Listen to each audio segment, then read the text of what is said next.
Hi guys, welcome to back my channel. This is Nusrat and talking about the master bedroom. So आज हम बात करेंगे master bedroom का. आपने हमारे पहले भी वीडियो में देखा होगा, मैंने बहुत सारा मास्टर बेडरूम में बनाया है, बट मैं उसके बारे में कभी एक्सप्लेन नहीं कर पाई हूँ विस्तार से जैसे मैं अभी कर पा रही हूँ. सो मैं कुछ चीज़ें बताना चाहती हूँ.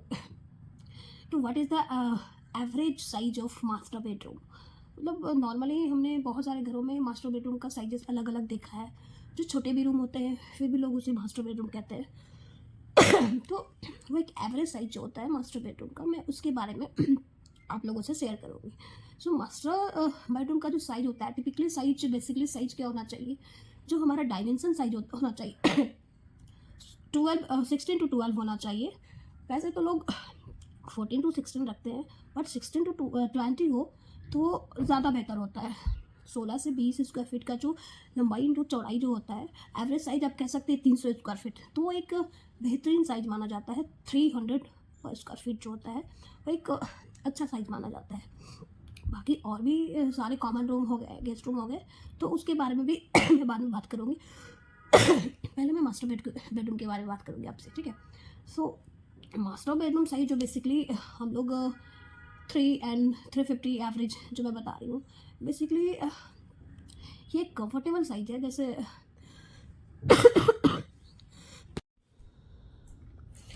एंड ये आप वॉशरूम और बेड में देख सकते हैं कितना स्पेस है. And space for this install bathroom, walk in the closet and sitting area. So इससे क्या होता है कि आपका जो लुक आएगा रूम का काफ़ी लग्जेरियस आएगा. और ये काफ़ी गैपिंग भी है आपके डोर एंड बेड के बीच में, ताकि आप वॉक कर सकते हैं, टहल सकते हैं.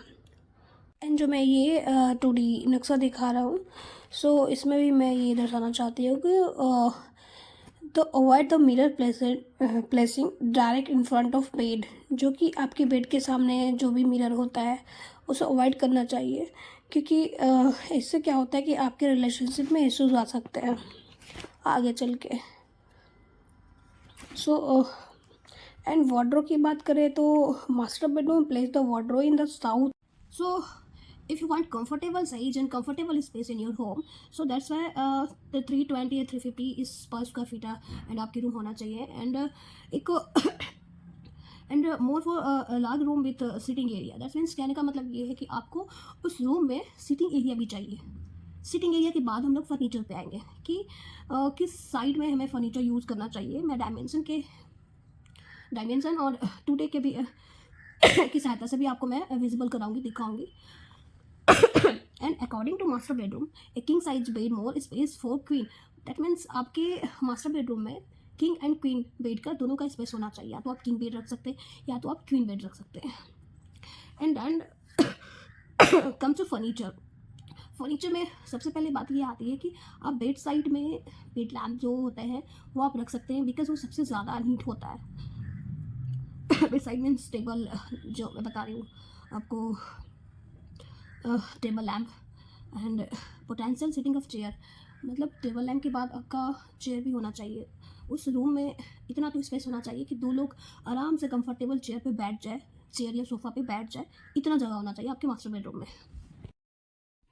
For master bedroom place the wardrobe in the south and south east west corner wall of stability of ah health and avoid the north east. आप हमेशा नॉर्थ ईस्ट को अवॉइड करेंगे वार्डरोब बनाने में. वार्डरोब जो है नॉर्थ ईस्ट के side नहीं होना चाहिए. And space for instead bathroom, walking in closet और sitting area for luxury. That means कहने का ये मतलब है, हमारा कहने का तात्पर्य ये है कि आपके मास्टर बेडरूम में एक वॉशरूम होना चाहिए, एक बाथरूम होना चाहिए, जो कंफर्टेबली आप रूम से आराम से वॉकिंग करते हुए आप क्लोज डोर के पास जा सकते हैं, बाथरूम के पास जा सकते हैं, जिससे आपको कोई दिक्कत ना हो. इतना स्पेस होना चाहिए आपके बेडरूम में. आपके बेड एंड वॉशरूम के डोर में कम से कम मिनिमम 3 से 4 स्क्वायर फीट होना चाहिए वॉकिंग के लिए. ओके. एंड कभी कभी हम लोग वास्तुशास्त्र भी भूल जाते हैं, जो कि बहुत ही हार्मफुल होता है. So according to Vastushastra in Indian, so avoid master bedroom should be not be located in the north and south east corner. आप कभी भी देखेंगे, आप अपने मास्टर बेडरूम का जो भी लोकेशन होता है वो आप कभी भी आप नॉर्थ साउथ ईस्ट कॉर्नर को यूज़ नहीं कर सकते, जिससे अगर आप यूज़ करते हैं तो ये आपके हेल्थ इश्यूज़ में दिक्कत आ सकती है, ये आपके आने वाले समय में हेल्थ पे इफेक्ट आ सकती है, सो इसे अवॉइड करें। सो आप देख सकते हैं हमने हमेशा कलर थीम को देखते हुए रूम को डिज़ाइन किया है। So always use light colour such a beige, cream, light pink, pale blue and white. तो सोबर से क्या होता है कि आप देख रहे हैं घर का टेक्सचर, घर के रूम कितने प्राउड लग रहे हैं, कहीं से भी आपको नहीं लग रहा है कि हाँ आपका रूम भरा भरा है, स्पेसियस है। आप बेड के उस साइड भी और लेफ़्ट साइड और दोनों साइड, लेफ़्ट एंड राइट दोनों साइड आप वॉकिंग कर सकते हैं, स्टडी कर सकते हैं। तो इतना स्पेस है। अगर इसमें हम डार्क कलर देते हैं तो बहुत ही बेकार लगेंगे। ये सब देख रहे हैं आप कितने अच्छे कलर हैं।